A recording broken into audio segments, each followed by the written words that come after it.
Hey guys, so I'm about 3.5 miles into my long run today, and I'm probably not gonna be able to use a lot of this video because it's very choppy, but I really just wanted to record at this moment because I started running last fall and I've only done 8 miles once, and when I did it I was injured and I had to start all over again with my training starting in like January.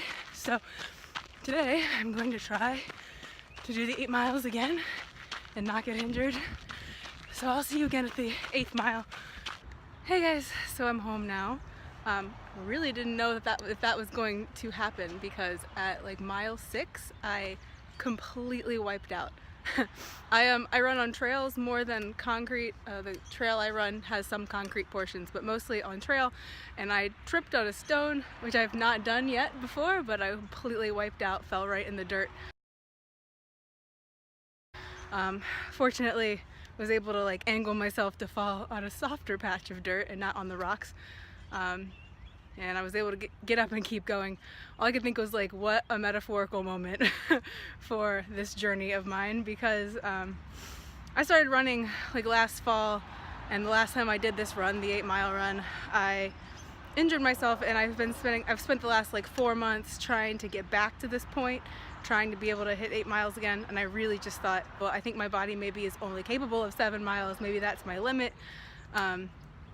So being able to do 8 today was a big accomplishment for me. So and I'm not done yet. I'm training for my first half marathon. That was my goal all along. I was supposed to be running it this April, but because of the injury I am not going to make it in April, but that's okay. I'm just happy to be back to where I'm at anyway. So I am kind of gross and sweaty. Gonna go and stretch and get some food. See you there. Alright guys, let's talk a little bit about what's for breakfast. So I've just got some toast. Yes, white bread toast, that's what I like. Avocado, onions, smoked salmon. And then I'm going to pour these eggs over top of that and top it all off with this everything bagel seasoning. See you in a second. Here's the finished product. And of course, one of my watermelon pies. Hey guys, so I'm sitting here with my breakfast, and I just thought maybe we could talk a little bit about exercise. But first, I gotta try this.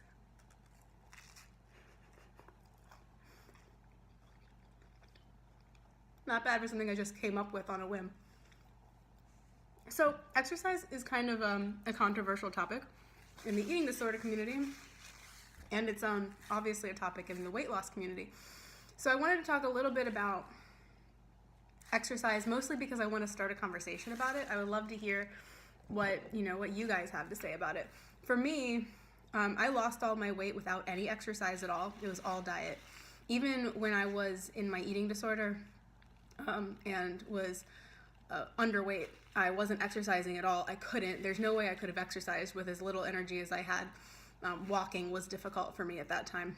For me, I've talked a lot about this with my dietitian, who is an eating disorder specialist, and I've talked about it with my therapists.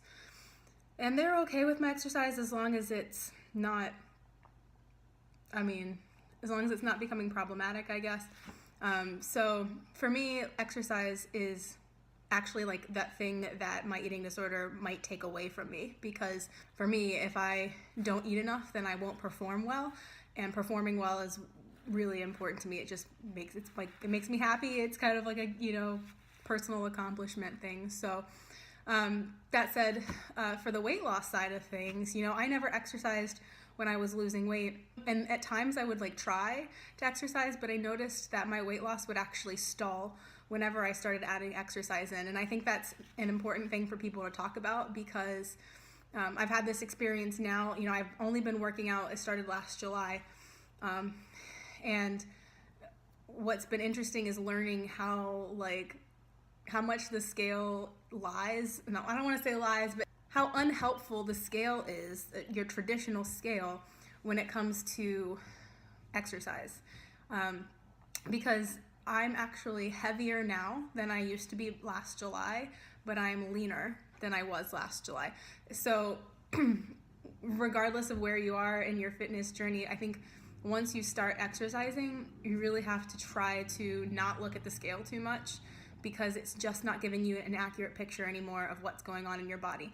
I've gained weight but become leaner because I've gained muscle, and muscle is more compact than fat, and so the muscle weight appears smaller than like the weight of fat would.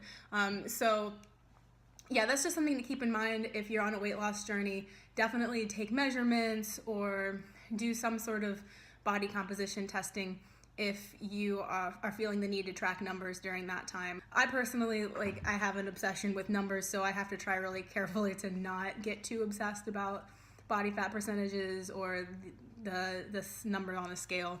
But that's still an ongoing struggle for me. So anyway, I'm really interested to hear what you guys have to say in the comments about exercise and your opinions on it in recovery as well as in weight loss, which is it feels very odd to put those two together, but they kind of go hand in hand for me at least.